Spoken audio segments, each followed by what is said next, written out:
Okay, pag-uusapan lang po namin yung mga tinanim ni Eric. Aba, Eric, malamig yung kamay mo. Tingnan ko ang kamay mo. Kasi bakit? Nakita ko ang sigla. Mamaya papasilip ko pa sa inyo. Siyempre, dapat kasama ko si Eric. Silipin po natin yung mga tinanim niyang talong. Sinisilip mo? Very good. Dapat sinisilip niya kasi sayang naman. Mag-uusap lang kami saglit ni Eric po. Kaba sa mga para kung magdadagdag tayo sa gilid siguro. Ang sarap na. Okay tayo. Yung isa. Okay. Yeah. Ngayon Eric, maliban sa talong, puno na yan, di ba? Ngayon, magdadagdag tayo, hindi okra. Ano yung mahaba? Sitaw. Ayun, sitaw. Dito lang sa gilid, kasi may balag na yan. Parang ang daling magtanim ng sitaw. So, pinakbet ang gagawin namin pala ni Eric. So, magsisitaw kami at mag-o-okra. So, bibili pala ako ng okra. Kung saan yung sitaw, sa tingin mo ba yung sitaw, Eric, buto ba yun? Or meron na siyang nakatubo? Buto yun? Buto. Buto? Mga buto pala yun. Eric, birthday mo na. Meron kang kasabay. Si Brian, si Sir Robin, si Jano, at ikaw, 4 kayo magpapagupit. Na, July 1 don't forget. Kasi madami pong nagsasabi, Rick, pagupit ka na. So, yan. Naranasan na po ni Eric ang mahabang buhok. Parang ikaw na si Fernando Paul Jr. Alam mo yan si Fernando po? Patay. Kamukha mo lang kaya ako. So, namayapa na po yun at nasa heaven na siya. Ay, ba't nag-hello pa ako? Ay, baka mag-hi sa akin. Ikaw kasi. So, ngayon Eric, maliban sa pagtatanim, ano pa yung gustong matutunan na para mag-guide pa kita?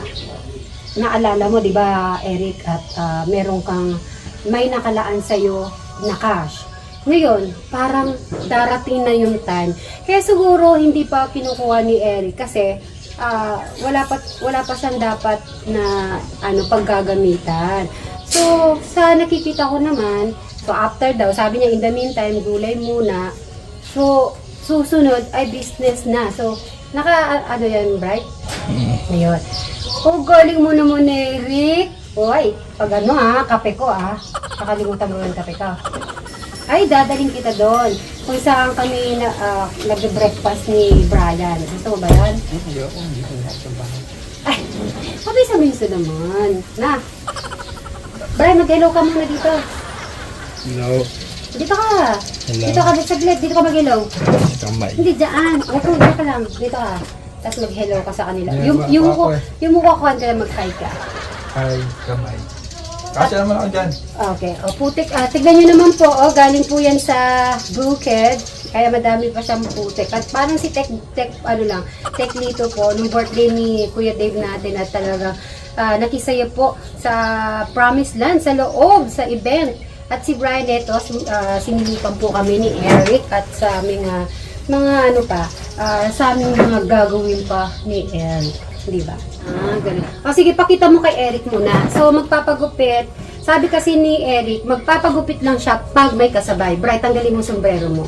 Okay, paano kalbo ang gagawin mo? Parang gayahin ka ni Ito Eric. lang, yung ginupit ko sa kanya nung bago dumating si Erika.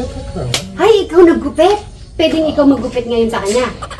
Anong itsura ni Eric ngayon? Babae ba? Or lalaki? Pag mahaba buhok, parang babae. Bagay niyo ba? Si Enrica na siya. Si Enrica, iniwan na namin sa Sambales. Tasambalis. Alam mo ba ko, nalitsyon na ba yun? Hindi, baka pinaparami na niya. Yung Enrica na yun, yung manok, hindi namin naluto. Ang pinangalan namin, Enrica. Kaya iniwan namin doon. Kasi naiwan ka din dito eh. Oo, kaya yun. So, Bray, paano ba? Ano itsura ng kalbo mo, kalbo? Gusto ko pakita mo yung ganito, wala dito. Wala dito. Yung wala dito. Oo, yung Tapos ito, hindi, ayaw niya ito masyado maliit ni Eric. Flat top, yan. Ay, may bagay pala, may bangs. Paano yung buhok mo? Ay, hindi. Para naman babae pa, may bangs eh. So, patatanggalan natin buo. Pag ganyan. Narek, Kung nakita mo yung pag, gano'n. ay nakita ko yung buhok niya. Sobra naman. Ang ginawa mo doon, alam mo ba yung yung buko? Hindi. O parang ganun ginawa mo. Parang yung buko, linagay mo dito, tapos ginanon mo siya. Hindi! Ay, oo, yung bao. Ganun. Yung baon ng buko, 'di ba? Yung ginawa niya sa iyo, yung parang pinudkod ng ng coconut, tapos linagay sa iyo, tapos sinukat niya lang yun. Bray, yun ang ginawa mo sa kanya, napakasama mo kay Eric. Hindi. Panuhin mo sa puwet, please. Panuhin mo. Kalbo yun. Senikal mo ba yun? Hindi naman. Lahit ka lang yung gilid. Yan ba po kayo mag-alala mga kasit Marys at Kapagupit na sa sentro. ayaw niya nga umalis. Okay lang, sana ko sa labas. Dadaling ko na lang ulit dito. Sasabay-sabay. Si Jano din kasi. At kasi Jano mag-graduate, di ba? So, sakto, July 1, sabay-sabay na po sila magpapagupit. Kasi July 12 yung graduation day niya. Eric, graduation, tama ka.